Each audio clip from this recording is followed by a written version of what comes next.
BFM Business, BFM Crypto, la chronique. Avec Aude Kersulek. Aude, vous êtes toujours en direct d'Euronext. Le Bitcoin ce matin s'affiche au-dessus des 60 000 $. Oui, ça y est, les cryptos prennent enfin le train de l'élan qu'on connaît sur les autres marchés actions et à Wall Street. On est donc passé au-dessus de 61 000 $ même pour le Bitcoin, en hausse de 2,7% sur les dernières 24 heures. Ça monte plus d'ailleurs pour le Bitcoin que pour l'Ether, qui lui prend seulement 1,6%. On est à 2683 $ ce matin pour l'Ethereum. Mauvaise nouvelle, Aude, les vols de crypto-monnaies ont explosé depuis le début de l'année.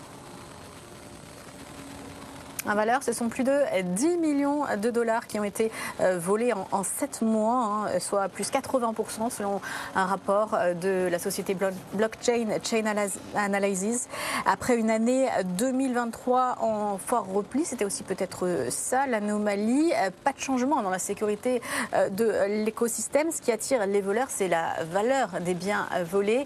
Et forcément, les cryptos se sont bien envolés depuis le début de l'année, après l'hiver crypto en 2023. Là, on a connu des records avec en mars le record sur le Bitcoin, et forcément ça augmente aussi le panier moyen du vol. Les ETF Bitcoin et les ETF Ethereum aussi qui ont boosté tout ça. Alors une grande partie donc de l'évolution de la valeur, dit l'étude, est attribuable à la hausse de prix des actifs. Alors qu'est-ce que les voleurs ont le plus convoité? Sans surprise, c'est le Bitcoin qui a représenté 30% des vols, et les plateformes centralisées, c'est à savoir, ne sont pas exemptées de ces pratiques. Merci beaucoup, Aude.